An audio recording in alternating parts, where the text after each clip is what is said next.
स्वामी प्यारे ज्ञानात्मन, आज दिनांक 4 नवंबर सन 2025 ईस्वी की शाम संत मत के अनुसार बहुत पुरानी जानी पहचानी बस्ती खैरिया पातल, सहारा खुर्द, ज़िला अलीगढ़, उत्तर प्रदेश में भाई राजेंद्र सिंह जी एवं हीरालाल जी विशिष्ट रिटायर प्रिंसिपल के परिवार की सौजन्य से हम और आप विगत वर्षों की भांति इस वर्ष भी सत्संग के माध्यम से आमने सामने हैं।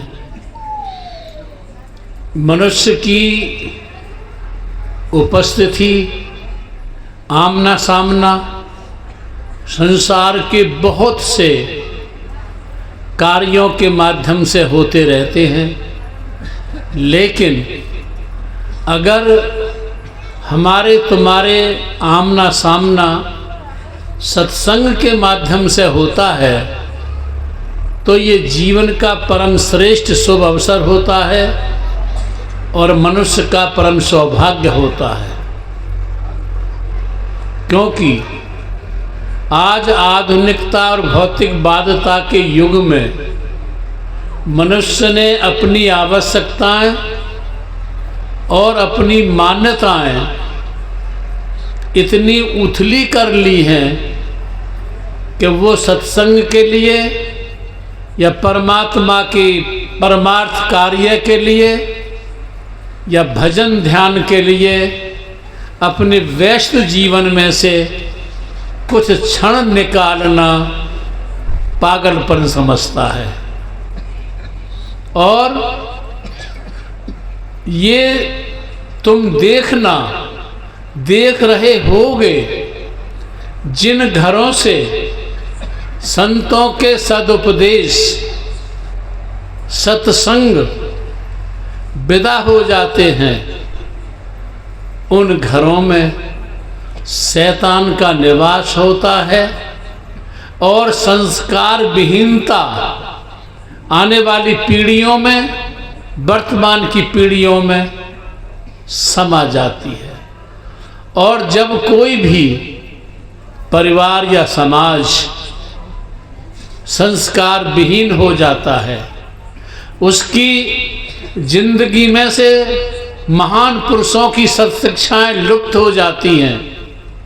वह समाज, वह परिवार, वह व्यक्ति गर्त में चला जाता है, क्योंकि वो अपने मन, बुद्धि और अहम के तल पर इस प्रकार दिग्भ्रमित हो जाता है कि उसे शुभ दिशा का बोध नहीं हो पाता।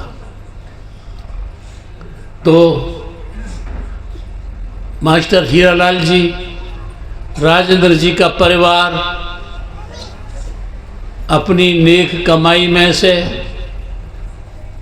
कुछ अंश निकालकर हर वर्ष ही हमको, आप लोगों को आमंत्रित करते हैं और एक सत्संग का आयोजन होता है। ये परम उपलब्धियों की घड़ी होती है। इस गांव में भी 50 साल से लगभग मैं आ रहा हूँ, देख रहा हूँ। वैसे कितना ही विकास ईंट पत्थरों को इकट्ठा करके कर लिया हो या कुछ पढ़ लिख कर किन्हीं उच्च स्तर की नौकरियों पर पहुंच गए हों, लेकिन अध्यात्म का स्तर गिरा है। और जिस सत्संग की भक्ति, बुजुर्गों की सेवा, परिणाम के परिणाम सेवा, परमार्थ के परिणाम स्वरूप ऊंचाई पर पहुँचे थे, वो अध्यात्म से खोखले रह गए हैं। धीरे धीरे वो संतों की शिक्षाएं विदा हो जाती हैं। तुम यहाँ आते हो, कई प्रदेशों के लोग हो, गोवा तक का आदमी भी है, मध्य प्रदेश इंदौर वगैरह से भी आए हैं, हरियाणा से, दिल्ली से, काफ़ी दूर से तुम प्रेमी आए हो। छोटी सी बगीचा में सभी जातियों के गुलदस्ते हैं, बहुत अच्छा लगता है। दुनिया में आग लग रही है सांप्रदायिकता की, जातियों की आग लग रही है, एक दूसरे संघर्ष चल रहे हैं, लेकिन यहाँ हम सब मतभेदों को भुलाकर संतों के उपदेशना के कारण एक गुलदस्ता बनाए बैठे हैं, बहुत अच्छा लगता है। संतों ने लोक कल्याण के लिए, परलोक कल्याण के लिए और मानव जाति के कल्याण के लिए ही नहीं, जो अन्य योनियों में पशु हैं, पक्षी हैं, कीड़े मकोड़े हैं, सबके कल्याण के लिए उपदेशना जारी की है। और परंपराओं के माध्यम से, ग्रंथों के माध्यम से और जो हमारे प्रसार माध्यम हैं, इनके माध्यम से हम तुम तक पहुंचती चली आ रही हैं। मैं कोई नई बात नहीं कह रहा, उन्हीं महान पुरुषों की वाणियों को आपके सामने अपने शब्दों से प्रकट कर रहा हूँ। तुम संतों के वंशज हो, महापुरुषों के वंशज हो, अपने जीवन को ऊंचाई पर ले जाना। पुराणों में आया है कि राजा बलि अपनी भक्ति और सदाचरण से वो पाताल का राजा बना। अपनी भक्ति और सदाचरण के बल से पाताल का राजा बना, लेकिन राजा बनने के बाद वो अपने अहम में इतना भूल गया अपने कर्तव्यों को कि वो अधार्मिक हो गया। पहले उसका सदाचरण से और भक्ति से उसका तेज बहुत चमकता था, जिसके परिणाम स्वरूप पाताल का राजा बना। लेकिन जब अपने अहम और अधर्म के कारण वह अपने आचरण से गिर गया तो उसका तेज लुप्त हो गया। तुम संतों के वंशज हो, अपने सदाचरण से, अपनी भक्ति से, अपने परिवार के, अपने समाज के तेज को, चमक को चमकीला बनाते रहना। और जो लोक परलोक को चमकीला बनाकर अपने व्यक्ति के जीवन को, परिवार समाज के जीवन को चमकीला बनाते हैं, यही तो हमारे महापुरुष गुरु नानक देव जी, गुरु कबीर साहेब, गुरु रविदास जी, पलटू साहेब, नाभाजी, इन सब महान पुरुषों ने कहा था, यही तो तुम्हारा भोग में योग है। गृहस्थ में रहते हुए तुम अपने उत्तरदायित्वों को निभाओ और अपने जीवन में अध्यात्म का और सदाचरण का समावेश अवश्य रखना। अगर तुम्हारे जीवन में से अध्यात्म और सदाचरण निकल जाता है तो तुम गर्त में चले जाते हो, परिवार को गर्त में ले जाते हो, समाज को गर्त में ले जाते हो, अपने धर्म को गर्त में ले जाते हो और अपने देश को गर्त में ले जाते हो। तो तुम महान पुरुषों के वंशज हो, लोक परलोक को ऊंचाई पर ले जाओ, देश और धर्म और समाज को ऊंचाई पर ले जाओ। तो जब मैं कोई बात कहता हूँ प्रवचन की, तो मैं उसमें कोई ना कोई मोती प्रवचन माला के धागे में प्रोया करता हूँ, ताकि उस माला की उस मोती के प्रो जाने से कीमत बढ़ जाती है, चमक बढ़ जाती है, और वो एक प्रेरणा बन जाती है, जिसलिए हम तुम सब इकट्ठे होते हैं। तो आज के प्रवचन माला के धागे में मैं जो मोती प्रो रहा हूँ, उस मोती का नाम है तपस्वी अजनेश्वरी। कुछ लोग नया नाम सुनते होंगे, थोड़ा सा संक्षिप्त में उनके विषय में कहूँ। आज के राजस्थान के जोधपुर में कछवा, जो माली जाति कही जाती है, उस घर में विक्रमी संवत 1908 में श्री राम जी के घर अजनेश्वरी का जन्म हुआ था। और अजनेश्वरी होत होनहार वृषा के होत चिकने पात, जो वृक्ष होनहार होता है उसके शुरुआती से ही पात डाल दिखाई देने पड़ते हैं। अजनेश्वरी शुरू से ही धर्म में, भगवत भजन में, संतों की शरण में आस्था रखती थी, लेकिन पारिवारिक व्यवस्था के दायरे में उनकी शादी कर दी गई। और शादी जो उनकी की गई वह उनसे की गई जो बहुत धार्मिक आदमी था। उसका जो नाम था, जो उनका पति था, उसका नाम भी धार्मिक देवीदास जो गुरु थे उनके, वो शिष्य थे, और वह भी सन्यास की ओर चले गए। जब सन्यास में चले गए शादी के बाद, तो अजनेश्वरी ने भी अपने माता पिता के यहाँ रहती थी, और माता पिता धार्मिक प्रवृत्ति के थे।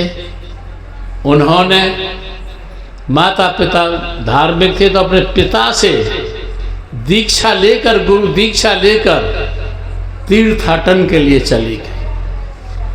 संत समागम किया, प्रसिद्ध प्रसिद्ध जो हमारे तीर्थ थे सब में भ्रमण किया, और कई वर्ष घूमने के बाद वो अपने जोधपुर वापिस आई।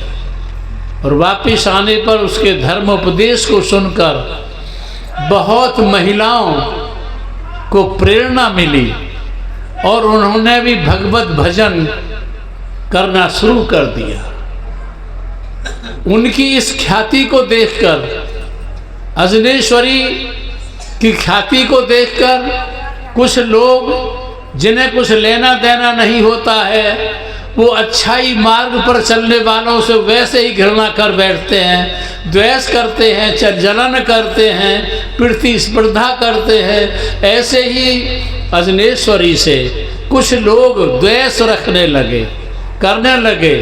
ये इतनी ऊंचाई पर क्यों जा रही है, इसके पीछे हजारों हजारों महिलाएं और पुरुष प्रेरित क्यों हो रहे हैं। और उन्होंने तत्काल जो जोधपुर का नरेश था, जिसका नाम प्रताप सिंह था, उसने प्रताप सिंह से शिकायत की कि साहब अजनेश्वरी एक न्यारा अभियान चला रही है। प्रताप सिंह ने उसको कैद में कारागार में डाल दिया। तो कारागार में डाल दिया तो उसके पहुंचने के बाद तुम देखते होगे कभी कभी जो प्रभु के भक्तों को सताया करते हैं, प्रभु उनके सताने वालों को किसी और प्रकार की सजा दिया करते हैं। तो भक्तों को सताना ठीक नहीं होता, ये हमारे बुजुर्ग भी कहते चले आए हैं। तो उसके कैद कर कारागार में डाल देने के बाद उसके महलों में एक तबाही मची, और यहाँ तक है कि जो प्रताप सिंह था शासक, उसको भी पीड़ा ने बहुत सताया। आखिर उनको छोड़ दिया गया। छोड़ने के बाद उन्होंने तीर्थाटन सत्संग जारी रखा और उन्होंने कई पुस्तकें लिखी थी, कई पुस्तकें लिखी थी जो बड़ी लोकप्रिय हुई हैं। पुस्तकें लिखने के बाद और दुनिया में प्रभु भक्ति का जागरण करते हुए अपने जीवन को भक्ति के रंग में रंगते हुए विक्रमी संवत 1984 में वह दुनिया से विदा हो गई, दुनिया से विदा हो गई और अपना नाम अध्यात्म जगत के आकाश में एक तारे के रूप में, मोती के रूप में अपनी चमक छोड़ गई। ये अजनेश्वरी का मोती मैंने रोया है। अब सत्संग के सारांश की बात कहूँ। एक बच्चा छोटा सा था, माँ ने उसको खीर परोस दी। खीर गरम थी, थाली में परोस दी। बच्चा वो खीर खाने को उतावला था।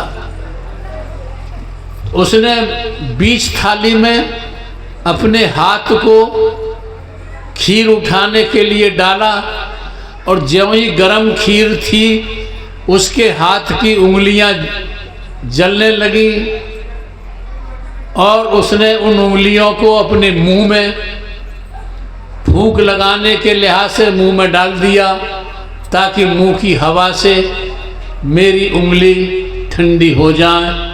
जब वो ऐसा कर रहा था, मुंह में डाल रहा था खीर की जली हुई उंगलियों को, तो माँ उसकी स्थिति को देखकर बोली, ठंडा करके खा, ठंडा करके खा, गरम मत खा। गरम खाएगा तो अपने मुंह को, अपने हाथ को और अपने खुद को जलाएगा। और अगर तुझे गरम, ध्यान देना जरा, माने का अगर तुझे अगर गरम खाना ही है तो इस थाली के किनारे की खीर को खा। गरम खीर थाली के किनारे पर ठंडी होती है, क्योंकि उसका किनारा जो थाली का होता है वो किनारा बाह्य वायु या जलवायु, जो शीतलता वगैरह को अपने में ग्रहण करे हुए होता है, और जो खीर उसके पास होती है उसकी वजह से वो ठंडी होती है। बीच की खीर की अपेक्षा किनारे की खीर ठंडी होती है। अगर जल्दबाजी ही है तुझे खीर खाने की तो किनारे के सहारे की खीर को खा। तुमको पता है इस दुनिया में त्रिताप की अग्नि जल रही है, सारी दुनिया की थाली त्रिताप, रजोगुण तमोगुण सतोगुण, इन त्रिताप की अग्नि से जल रही है।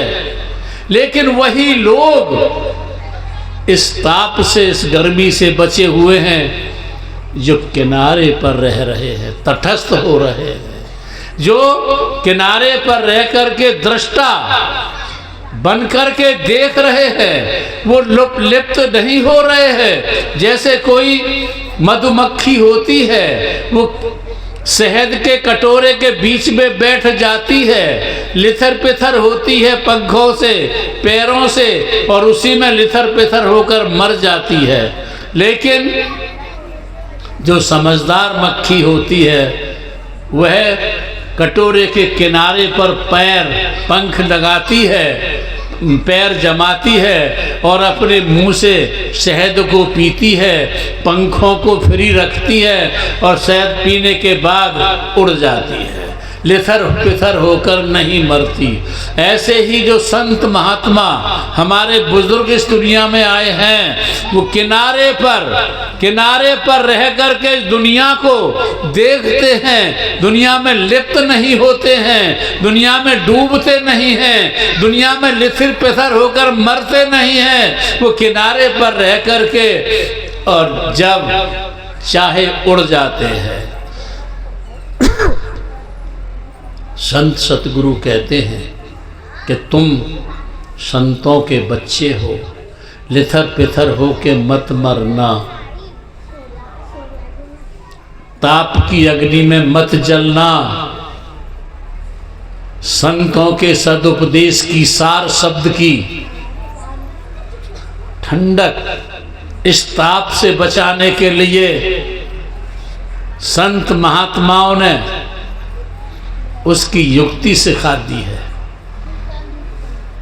जो हमारे तुम्हारे भीतर सार शब्द की टपक रही हैं बूंदें, जो भी मन के तल से, बुद्धि के तल से, अहम के तल से, अधर्म के तल से ऊपर उठ जाता है, वही उस ठंड में एहसास करता है। तो मैं लंबी बात नहीं करूंगा, क्योंकि आज बहुत लोग गाने वाले आए हुए हैं और तुम भजनों का लुत्फ लेना, उनको भी मौका देना है। वरना गाने वाले को अगर नंबर नहीं मिलता है गाने का, तो उसके पेट में दर्द मारा करता है और वो शिकायत किया करता है पड़ोसियों से, क्या सत्संग था, आया था भूदत्त सिंह, अपने साथ ले आया था कुछ गवैयों को, हमारा तो नंबर ही नहीं आया। तो सबको मौका लेना है। मैं संक्षिप्त में बात करूंगा। सत्संग में आते हो, बस अपने लोक को, अपने परलोक को, अपने परिवार को, अपने समाज को, अपने धर्म को, अपने देश को बहुत ऊंचाई पर ले जाना है। और ऊंचाई पर जो जाना है वो सदाचरण से जाएगा। अगर तुम्हारे दुराचरण हो जाते हैं, आचरण तुम्हारे खराब हो जाते हैं, अगर तुम अधार्मिक हो जाते हो, तो तुम जिंदगी में भले ही अपने मन से सोचते रहो कि हम विकास कर रहे हैं, तुम्हारा विकास ये नहीं है। विकास वो है जिससे तुम और तुम्हारे आने वाली पीढ़ी संस्कार बने, सुसंस्कारवान बने और अध्यात्म का पुट जिंदगी में लगा हो। बस इन्हीं शब्दों के साथ मैं अपनी बात पूरी करूंगा और आप सबसे एक बार फिर आग्रह करूंगा, अगर भूल से, बुरे लोगों की संगति से, भूल से और बुरे लोगों की संगति से या बुरे बुरे विचारों की संगति से तुमने शराब, मांस, जुआ, व्यभिचार आदि का अवगुण ग्रहण कर लिया है, इनको त्याग के जाना और एक नई जिंदगी, जिसे ट्वाइस बोर्न कहते हैं अंग्रेजी में, दूसरी जिंदगी, दूसरा जन्म संतों के निर्देशन में जीने का प्रारंभ कर देना। आपने मेरी बात को बड़ी शांति और प्यार से सुना है, इसके लिए मैं आपका बहुत बहुत आभारी। अंत में आपके अंदर बैठे उसी कुल मालिक को राधा स्वामी।